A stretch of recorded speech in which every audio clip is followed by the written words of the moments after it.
Welcome, viewers and listeners, to the Health Revolution, the program that shows you how to have a life of vibrant well-being.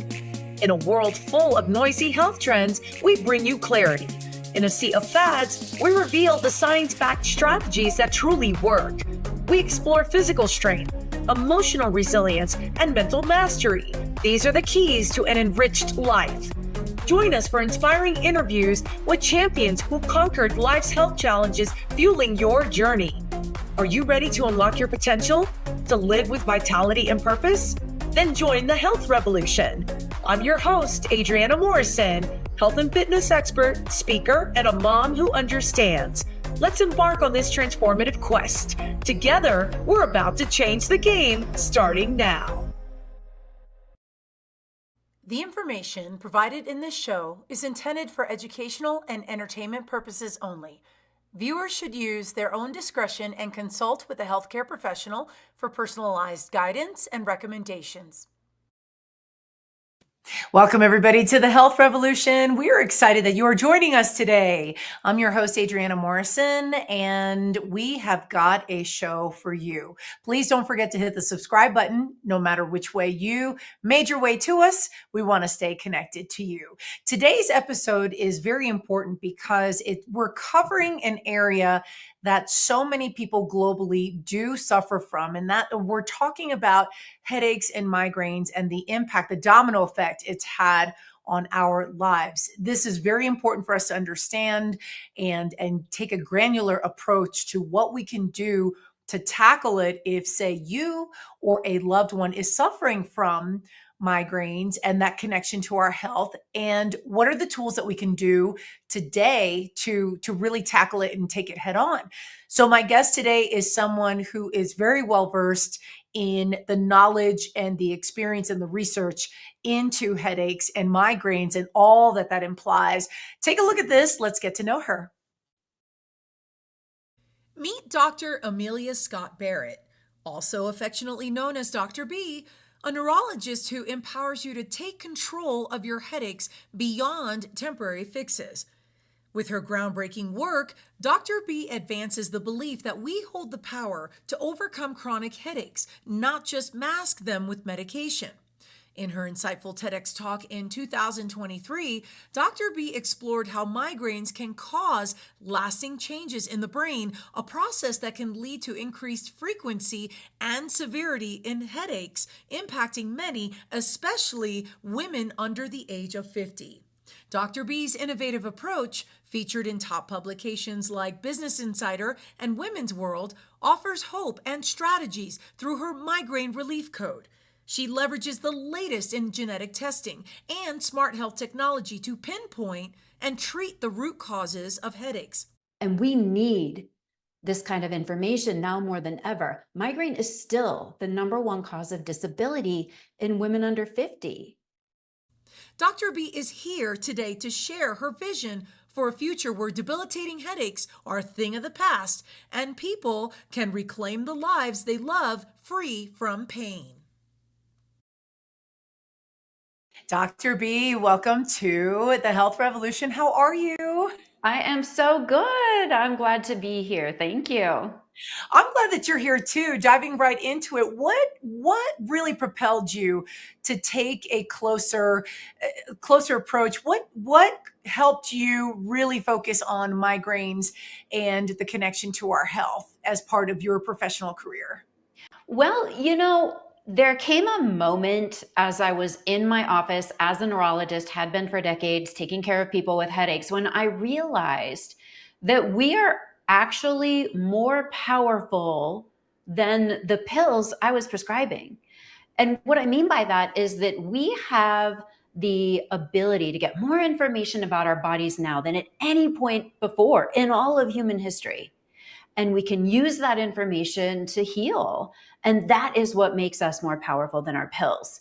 And so that really launched me down a path of using integrative medicine online to help people everywhere find effective solutions for this debilitating condition. How many people do suffer from migraines, from headaches? What are the numbers these days? What are the trends that you've been seeing? The statistics are that about 10% of people have headaches in general. A smaller fraction of those, maybe 1% to 2% of people, have chronic headaches. And I think it's the chronic headaches, of course, the people with chronic headaches who suffer the most. If we have a headache once a month, we pop a pill, we power through, not a problem. But it's when people start having 1 or 2 headaches a week, and then they start using that strategy of popping 1 or 2 headache pills a week, that is when the brain starts to change as a result of those headaches. And that's something that most people don't know can happen at that point in their headaches.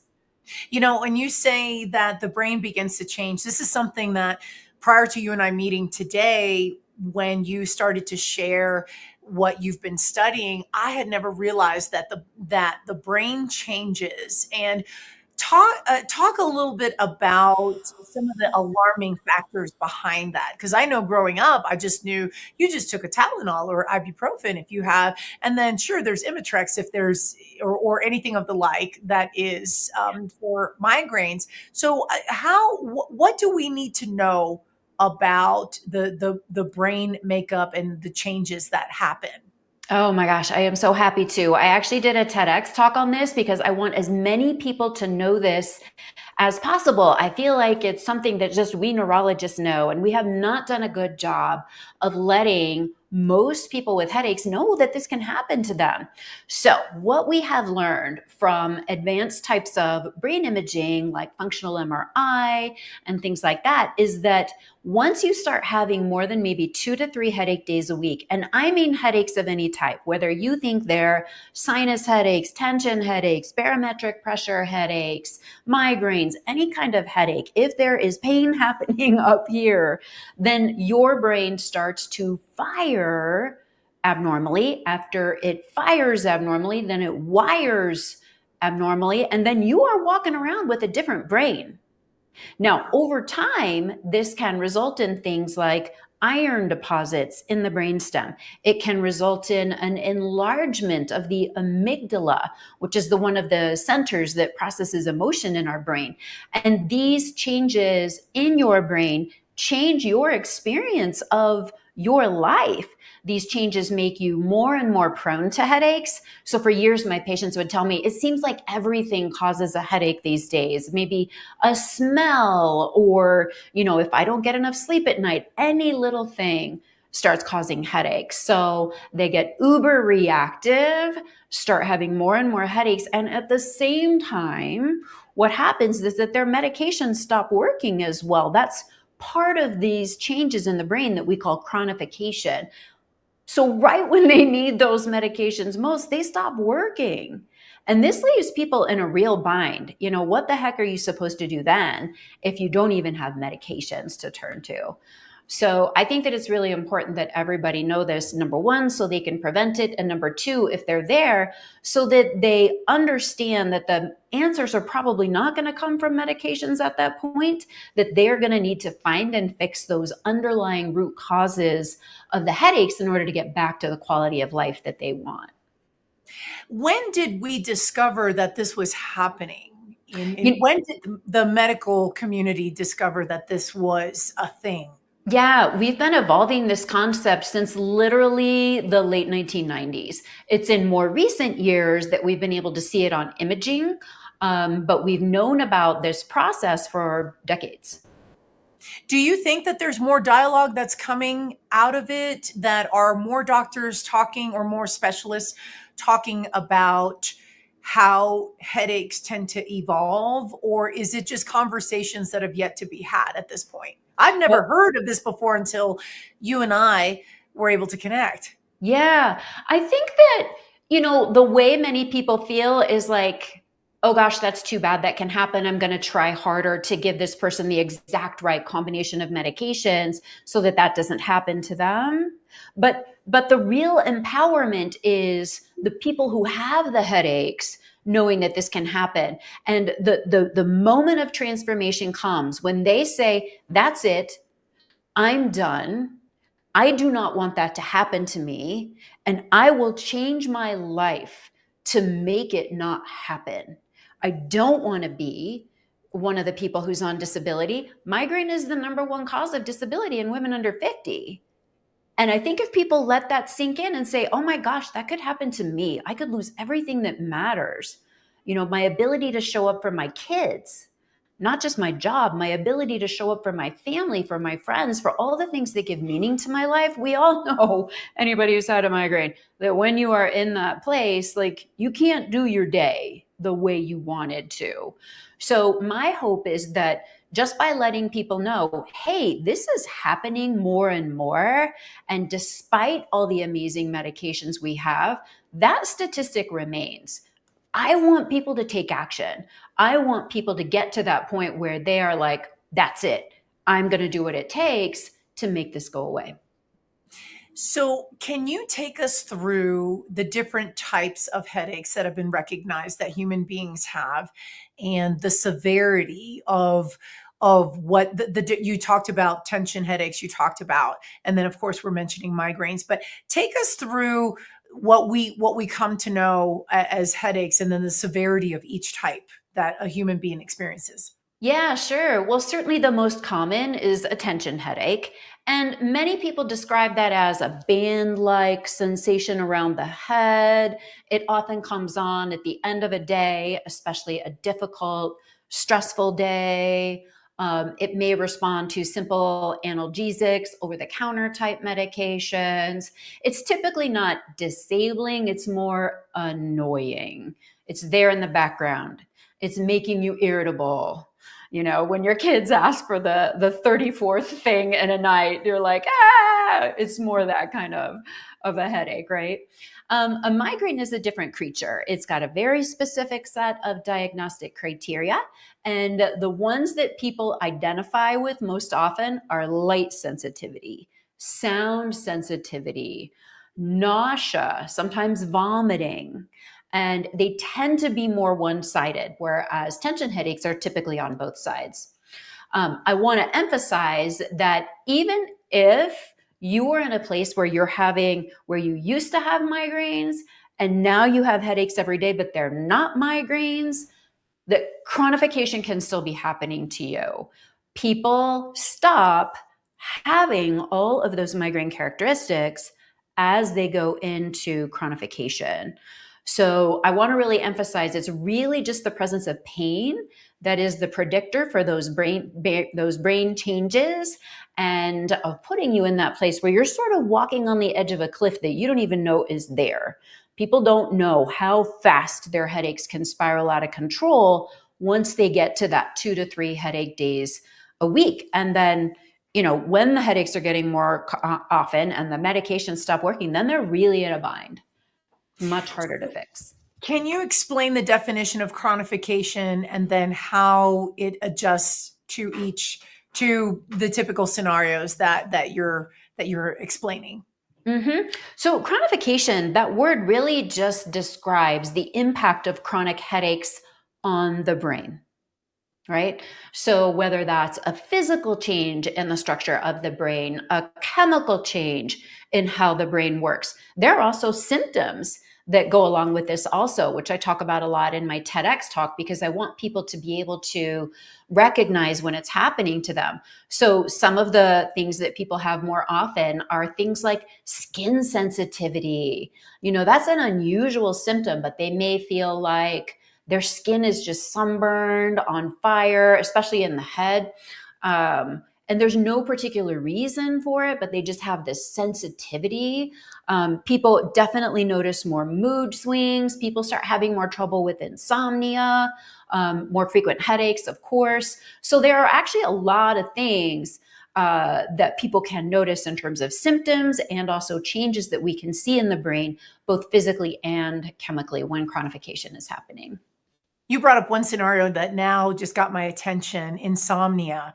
So I almost want to ask, does one cause the other or vice versa? Do the chronic headaches in that particular scenario cause the insomnia, or does insomnia cause it? Or it's almost like which comes first, the chicken or the egg?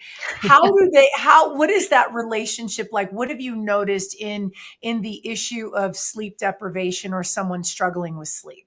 Oh my gosh, girlfriend, chicken and egg. You nailed that one. That is exactly that is exactly it. They do kind of go hand in hand. So I think that you can have severe headaches that keep you up at night, and then you have insomnia, and then they don't get better. There's another subset of people who have a lot of anxiety. That's what keeps them up at night. And then they get headaches as a result. And then it can go the other way too. Maybe something stressful is just going on in somebody's life and they have an occasional bad night's sleep and get a headache the next day. So it can go any of the above. I think what's important for people with migraines to know is that I have a lot of people who tell me, well, I only sleep 4 or 5 hours a night. That's the way I'm wired. I just don't need more sleep. I want to really, really dispel that notion, especially for people with headaches. And here's why. So there is a system in the brain called the glymphatic system, and it cleans out our brain at night while we sleep. It's this beautiful, beautiful thing when you see pictures of it. It's just been discovered during my career as a neurologist. We've only known about this for like 10 years. So it's super fascinating the way the brain sends waves, essentially. There's fluid in the brain called CSF, right? And what it does during certain stages of sleep, it's like a wave pool, that you take your kids to. There's like a wave generator and it makes that wave. Imagine that wave just gently washing out your brain at night while you sleep.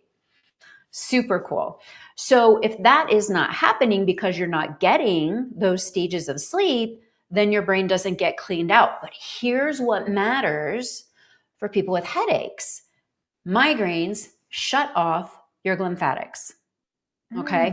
So here's the problem people get into. They're having headaches or migraines during the day, so their glymphatics aren't cleaning out their brain. And then because of the headaches or because of stress or because of anxiety or because they have a brain that's just gotten used to not sleeping, then they don't get enough sleep at night. The brain can't clean itself out then either.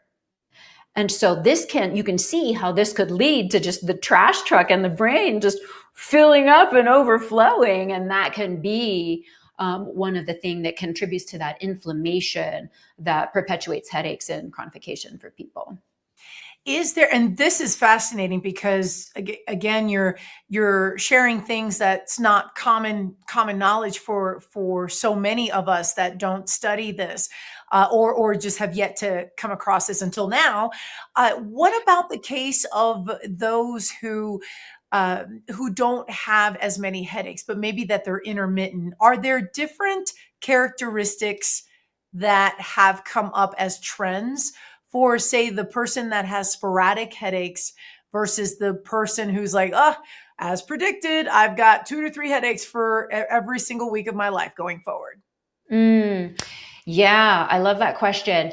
And I think it comes down to how many hidden things are under the surface. So let me explain. I view headaches as an iceberg. Okay. You may notice, oh, hey, I ate this thing here at the top of the iceberg. And that's what I remember happening before my headache began. But the truth is, you're only seeing the tip of the iceberg. And there's the whole rest of the iceberg under the water that is actually contributing to your headaches. So there may be some element of chronic adrenal exhaustion. There may be an element of leaky gut. There may be nutrient deficiencies. There may be toxins. So many things could be going on under the surface. And so I think what is happening for the people who are having more headaches, they just have a bigger iceberg. There are more things going on under the surface, and occasionally something will come to the surface and trigger a headache, or maybe not even trigger a headache, but just be associated in time with a headache. And then you think it was a trigger. It can get so confusing to figure out triggers. But I think that's the main difference between people, is that people who are having more frequent headaches, they have more going on under the surface. Wow, this is fascinating. We're going to continue our conversation. First, we're going to take a break. Stay put. Don't go anywhere. We will be right back after this.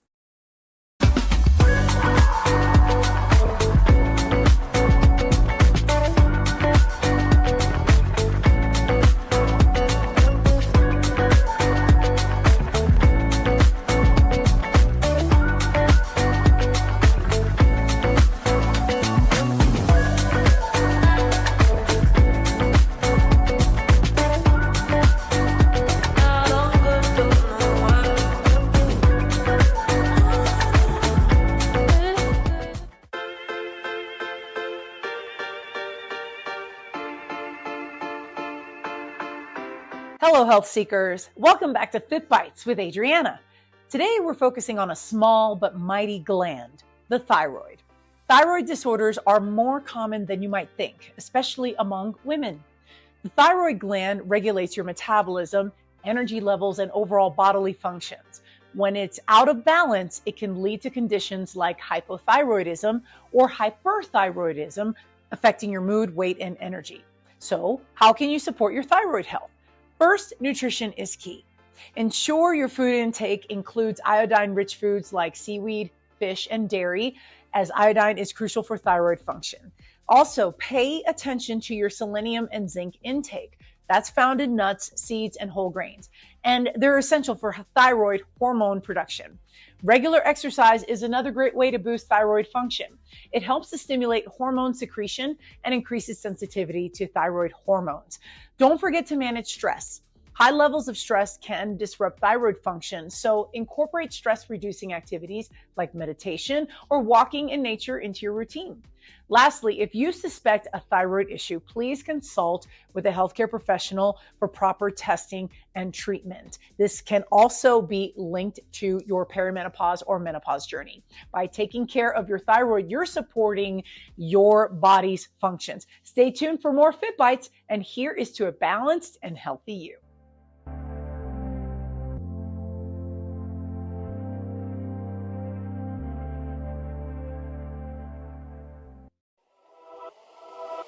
Welcome to E360 TV, the live streaming and on-demand destination for influential voices and enlightened audiences. We offer trending, grassroots, and purpose-driven content across a diverse range of interests. E360 TV is more than just watching programs. We offer the ability to interact with live shows connecting audiences to real, authentic influencers and storytellers while streaming to millions of devices.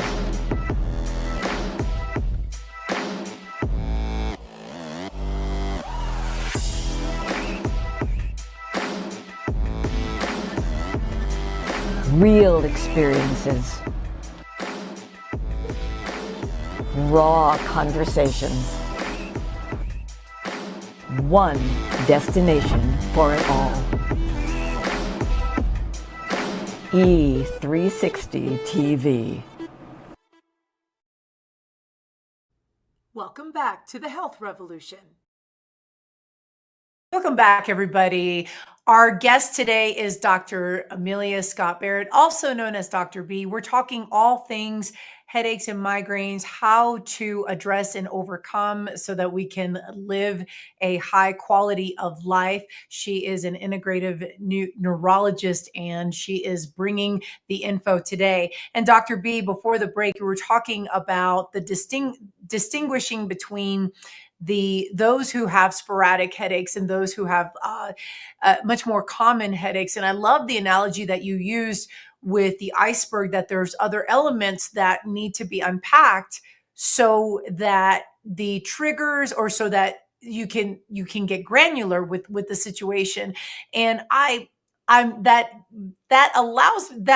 thinking about, what does it mean about genetics? So when we think about, what role does genetics play in determining the susceptibility of migraines for someone? Can we unpack that? Yeah, genetics is huge, but it is not as unfixable as people tend to think. So, a lot of what we've learned about genetics so far has revolved around, oh, here's a gene for this, you have that, too bad. But that's not useful, is it? Right? No, it's So, not. what we're doing with genetics in the past several years is we're looking at the genetics of systems in your body. And now these are things that you can influence. All right. So, I am talking, for example, about the genetics that determine how your body uses things like vitamin D. Vitamin D is super important for the brain. And there are genetic factors that regulate how you absorb it, how you transport it, how you use it. And when you look at all of those factors together, you can get a really good idea of what the genetics are of your vitamin D system. Now, that example is very easy to understand because everybody has, so many of us have had a vitamin D level checked, right? There are other systems that are a little more complicated. So, for example, there's a system in the body called methylation. It just means it's just a biochemical pathway. That's it. Just remember high school chemistry, all the ingredients that go into making something at the end. Methylation is one of those.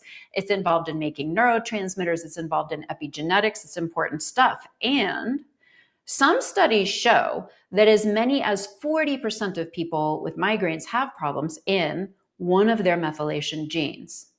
So if we look at that whole system of genes that's involved in the methylation pathway, there are multiple places where we can intervene in that long biochemical pathway, right? And then there are multiple different pathways. So that gives us a lot of opportunities to improve. Now, the power of this is that if you get your genetic testing done, you learn that you have problems with your methylation, which I do. I have migraines. I have problems with my methylation.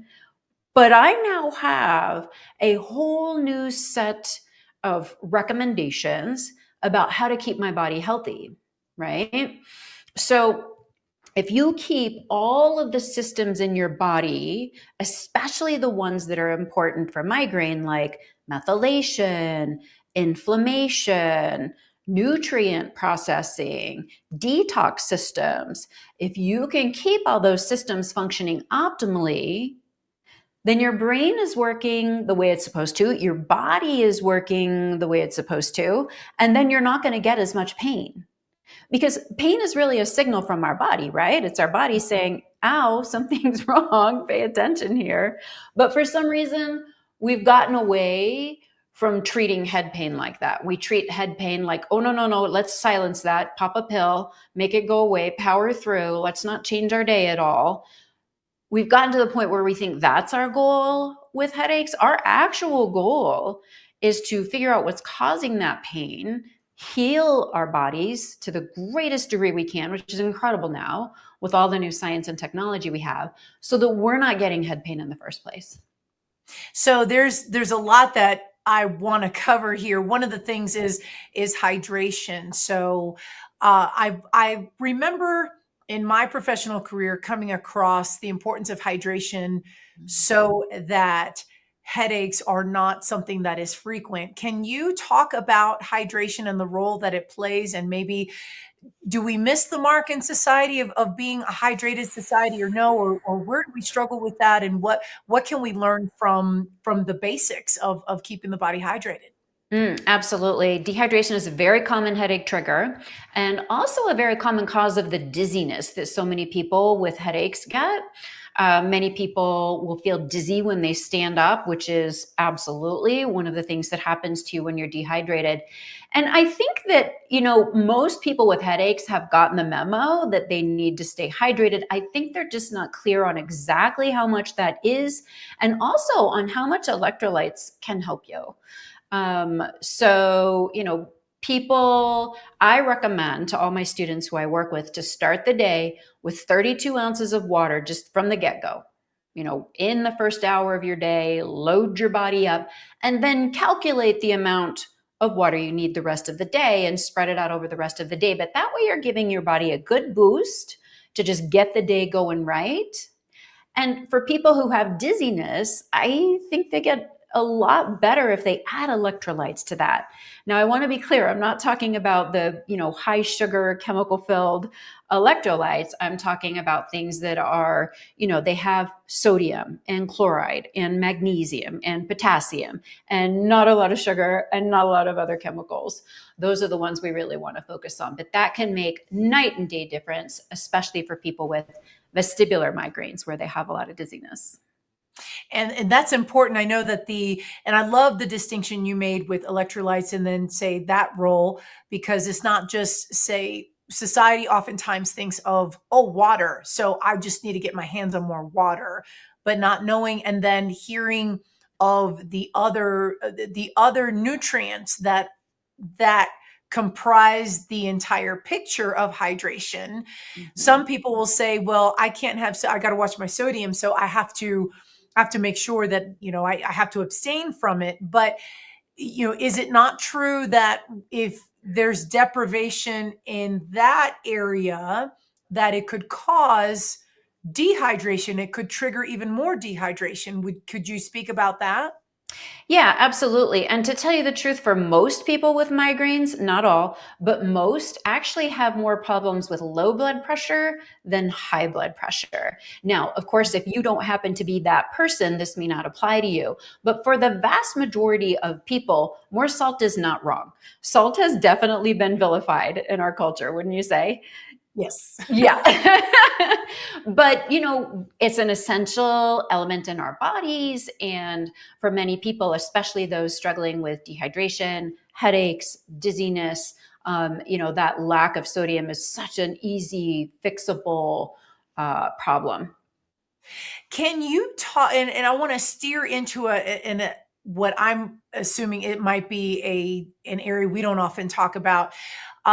Is there a correlation between migraines, headaches, and like say strokes for someone experiencing a stroke? What might be the connection, if any, and any characteristics? Are there any trends, things to be on the lookout for the risk of stroke or having a stroke? Mm-hmm. There is an ever so slightly higher risk of stroke in people who have migraines. Now, I don't want all of you thinking every time you get a headache that you're going to have a stroke. It's still incredibly unlikely. The thing that makes it tricky for those of us with headaches is that when we get the aura, which is a series of events in the brain that can cause neurological symptoms, those symptoms can look an awful lot like stroke. It can be terrifying. And so, for example, people can have difficulty speaking, sometimes even lose the ability to speak. People can develop numbness in one side of their body, sometimes weakness in one whole side of their body. Now, the difference is for an aura, this is completely reversible. It's a temporary phenomenon that's going on before the headache. But believe me, when it's happening to you, you don't know that. You don't know that you're not having a stroke. And so it always makes sense to go to the emergency room and get checked out.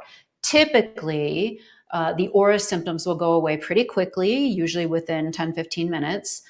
Stroke symptoms typically go on longer than that, although there are super short forms of stroke called TIA that break that rule. So that's not 100%. That's just a rough guideline.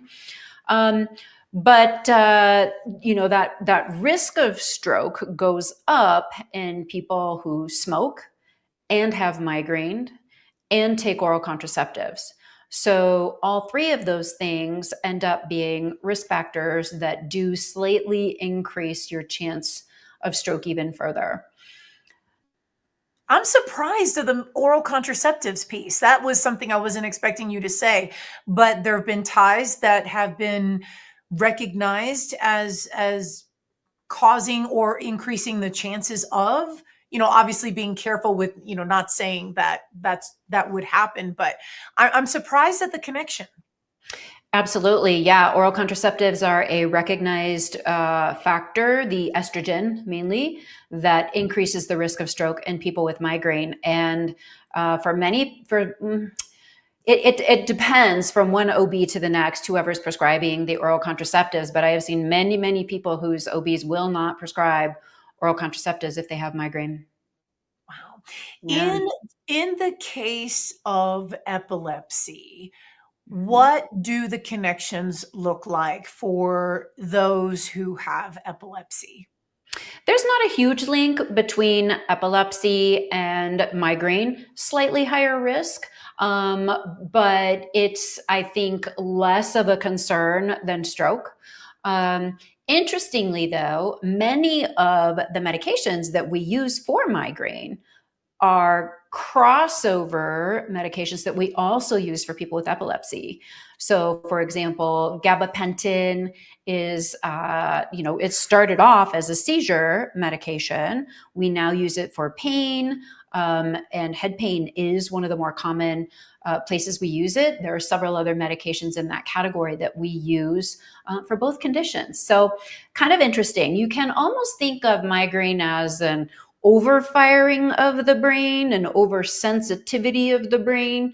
And so, in a very general way, those medications are kind of suppressing that brain activity back down to normal. Part of me wonders about, say, the person, man or woman, that experiences some sort of trauma to the body, whether it is, a type of injury, or maybe over time the way that they move, their functional movement has deviated from how it's supposed to, where they're compensating somehow. And Mhm. then, what have you seen for those conditions where someone is really struggling with, like, say, back pain, shoulder pain, Mhm. suddenly, and it starts to travel, and now, there's a series of headaches that tends to come up. That I've come across that from time to time in those that I know, and I'm curious, your thoughts on that, with, say, headaches that don't go away, but then limited range of motion, or something, ongoing injuries to the body. Uh, uh, Okay, so did you know that we're talking about me here? Because I don't think I told you that, but somehow you guessed. So my own migraine story is that they often, not always, often come from severe pain in the right side of my neck that radiates forward. And that can be from stress, posture, gosh, sometimes I feel like I don't even know. But that is definitely a case that where, I once that pain starts, I then have limited range of motion in the neck. I can't move as much. I'm having this chronic pain there for a couple of days. Now, if I don't get rid of that pain, then pretty soon I'm seeing jagged little shapes over here in Mm. my vision, little black and white squiggles from an aura. And then, the migraine happens. I have a lot of tools to manage them these days so they don't impact my life to a great degree anymore. But there was a period of time where this cycle was just relentless. And this is actually what drove me to learn yoga, because what I discovered completely by accident is that if I did yoga during that phase when I had the severe neck pain before the aura and pain and everything started, then I would usually not get the migraine. So, Interesting. yeah, that was a real eye opener for me. I was actually in my neurology residency at Stanford when this was going on. And so I was very much in this, pills are the only treatment kind of mindset. And then here's yoga taking away my headaches, or functioning as a preventive, really. And I was like, wait a minute, how come we're not learning yoga in this neurology residency? And that's not the purpose of that kind of training, but it did really spark my curiosity about, hey, how is this working? What other ways are there that we can help our bodies heal?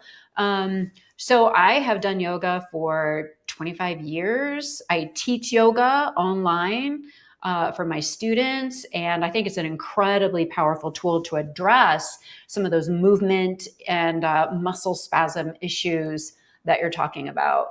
So that's my favorite treatment. Have you seen, yeah, I know we've got a break coming up soon, but if have you seen or received feedback from those who have participated in mind body movement classes, such as yoga or any practice like that, where there was a noticeable decrease in the severity of headaches, migraines, and the like? Absolutely. This is well documented in the literature. There are hundreds of studies on this. It is medical fact. The trick, I think, for people with headaches is that if you do the wrong kind of yoga during a headache, is going to make you worse. So if you're in one of these classes that's super hot and you're going upside down and you're getting your heart rate all up, you are not going to feel better if you have a migraine going Got to on. be careful with the hot yoga and all of that. Yeah. So I favor yoga that's more of a work in as opposed to a work out. And what I mean by that is more of a gentle yoga, a restorative yoga, a yoga nidra. I think that those are the things that really cocoon our nervous system and help shift us from that fight or flight mode back down into recovery mode or parasympathetic. Wow, this is good. We're going to continue our conversation. First, we're going to take a break. We'll be right back. Don't go anywhere. We will be right back after this. Thank you so much for watching The Health Revolution. Our show is growing, and it's all thanks to viewers like you. No matter how you found us, please hit the subscribe button so we can stay connected and continue to deliver amazing content to you. Life is so fragile, and we're constantly reminded just how fragile life can be, especially when we or a loved one is told we have cancer. Cancer survivor myself, I can tell you, we still feel very alone in this journey. There's a study that's been shown that patients who are socially isolated have a worse prognosis, have a worse outcome than patients who are socially interconnected. Buddies for Life is a non-profit cancer support group for those whose life has been impacted by cancer. Humor, hope, heart, and hugs. Humor, hope, heart, hugs, and a whole lot of love. Share this with your friends and family and support this community in every way you can. No one should face cancer alone. I am a chemo buddy for life. We are a buddies network. No one does cancer alone. Be a buddy. And we are all here for you as a community of love. We are chemo buddies for life. And if you've heard 3 words, you have cancer, for yourself or someone else, you belong with us at Chemo Buddies for Life. Healing through connections.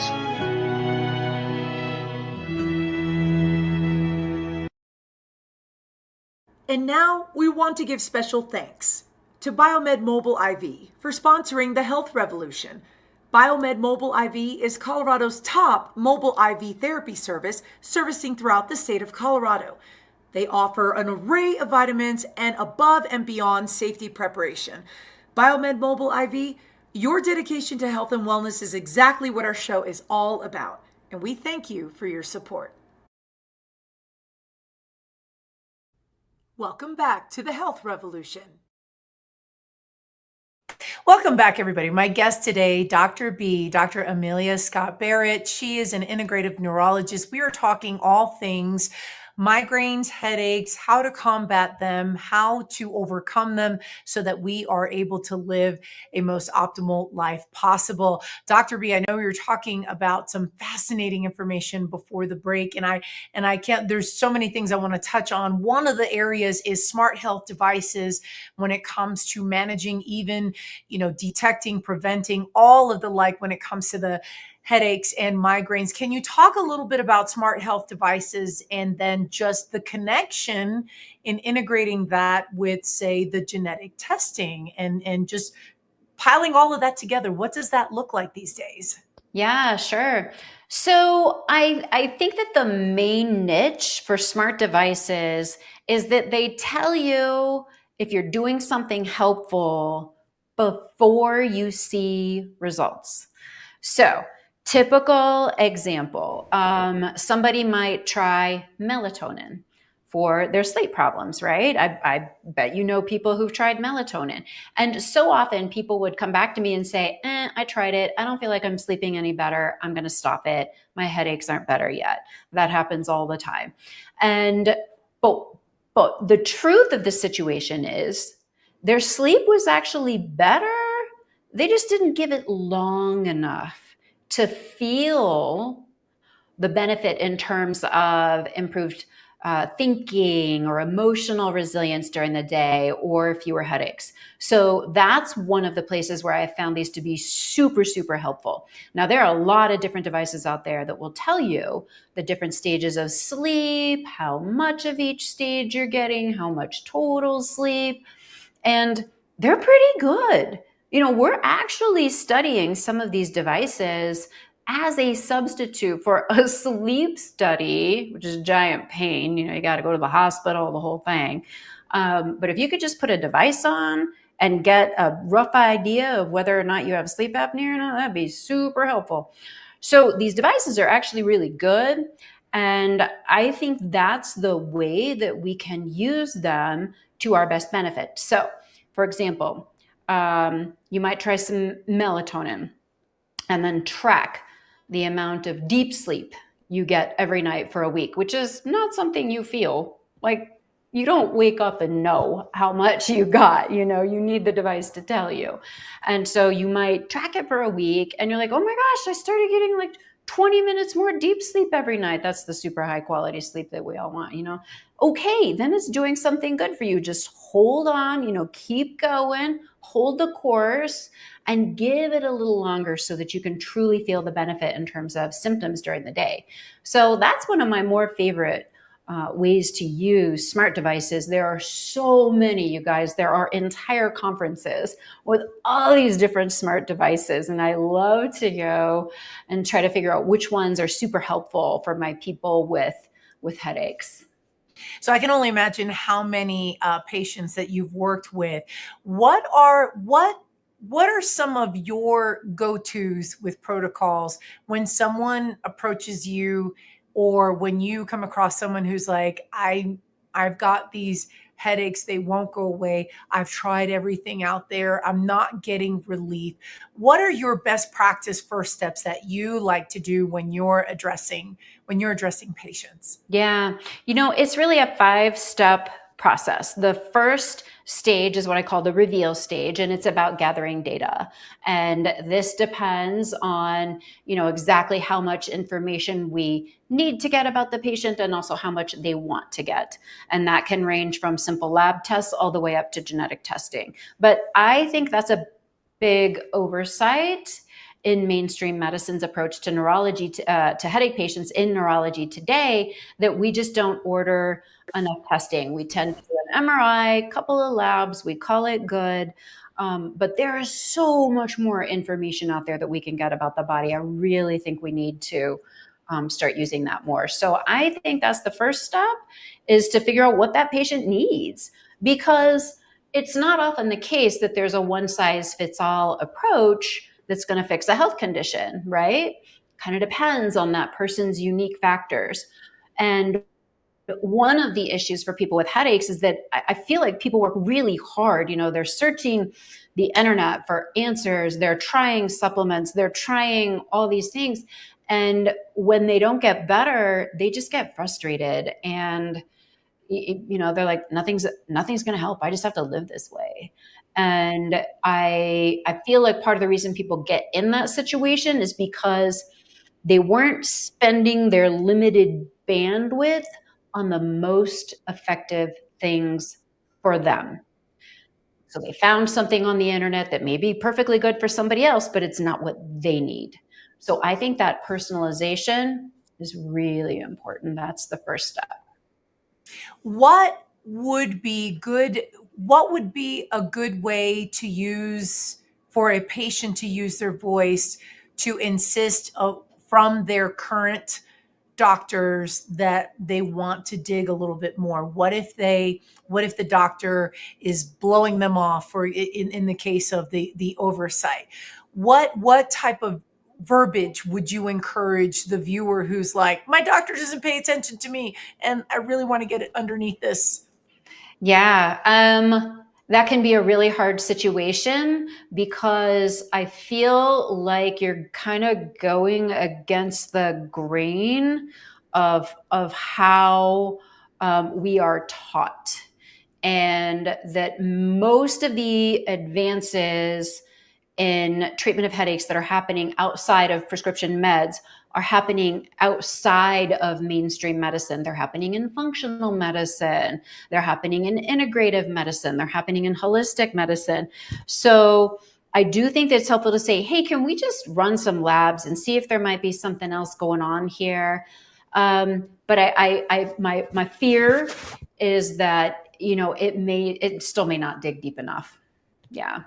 But I think that a lot of us are trying to solve that problem in integrative medicine. You can do a lot of this work online. You don't even need a doctor's order for many of these labs these days, which is just so empowering for people. So it's really about just figuring out who you want to work with and getting started with that. And, online is an absolute game changer for so many people because location doesn't matter anymore. That's absolutely true. We're going to take a quick break. Stay right where you are. Don't go anywhere. We will be right back after this. Hi, this is Clara Capano, your host for Women Winning Their Way, where we talk about how you can create success all on your terms. Join us Thursdays at 8 p.m. Eastern Standard Time on the Limelight Network here on E360 TV.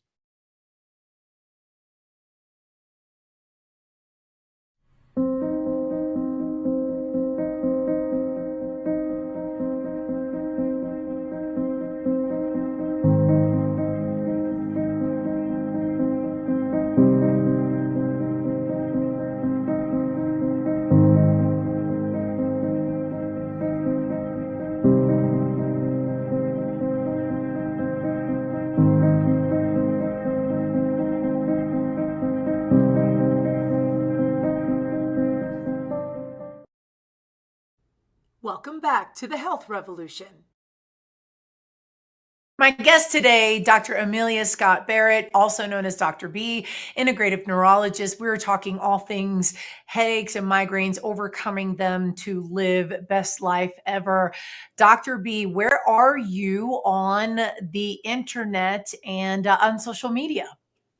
The easiest way to find me is at theheadachequiz.com. That is a 2-minute quiz that gives me a sense of where you're at with your headaches so that I can send you actionable tips starting right away. Much of integrative medicine is about lifestyle change, and a lot of that you can do from the comfort of your own home. The real challenge is sifting through the fire hose of information out there on the internet and finding reliable information so that you're not wasting your time. That is my mission. I want to empower women with the information that they need to relieve headaches, to truly recover, rather than just cover up their headaches with pills, and to help change that statistic that migraine is the #1 cause of disability in women under 50. And where are you on social media? That's Amelia Scott Barrett, MD, on all platforms. That's my website, that's Facebook, and that is Instagram. Yes, and there we have it for our viewers. And of course, the time is flying super fast. Can you share quickly a success story from someone who maybe just felt like their hands were tied, that headaches weren't going away, and that they saw success in the approaches that you really stand by? Absolutely. So this is a gal who was having headaches every single day before she started my course, got the information about her body, was very surprised to find that she had multiple food sensitivities, really did not have any stomach symptoms, and she had tried all of the standard food recommendations for migraines, like avoid your food triggers, avoid red wine, chocolate, aged cheeses, etc. None of that ever made any difference. For her, it was all about the food sensitivities. She started avoiding the foods that her body was reacting to, and within the space of 3 months, she was down to 2 headache days a week. That was one happy gal. Oh my goodness. Yeah. That's fantastic. So obviously it's a testament to not giving up, getting to the root of the cause and the process of elimination, if you will. Absolutely. And getting information about your body. You have obviously you spoke at a TEDx talk last year. Anything coming up for 2024? Any plans? Any specific events that you plan to be a part of? And that's on the horizon. You know, what's most important to me is impacting as many lives as possible with this new science and technology. And so, as part of that effort, I am forming partnerships with other neurologists and other people and practitioners of any type who take care of people with headaches to enable them to bring integrative tools to their patients. I think that everybody understands that this is important, it's essential, it's a necessary part of healing, but accessing it can be challenging. And, you know, I spent 25 years as a neurologist. I know how busy those days are. I know how much you want to talk about sleep, stress, and nutrition, and the time just vanishes. So I want to make it easier for people to bring these tools directly to the people who need them the most. Yes, and we have show notes with all of your information attached to the bottom of the screen where viewers can access that tab to get a hold of your information. And Dr. B, thank you so much for being here. Speaking of time flying, the time really flew. This was a fascinating conversation with you, and I appreciate your time, your energy, and your input into something that we really should learn more about. And this is a great stepping stone, you being here. Thank you so much. Oh, thank you so much for having me.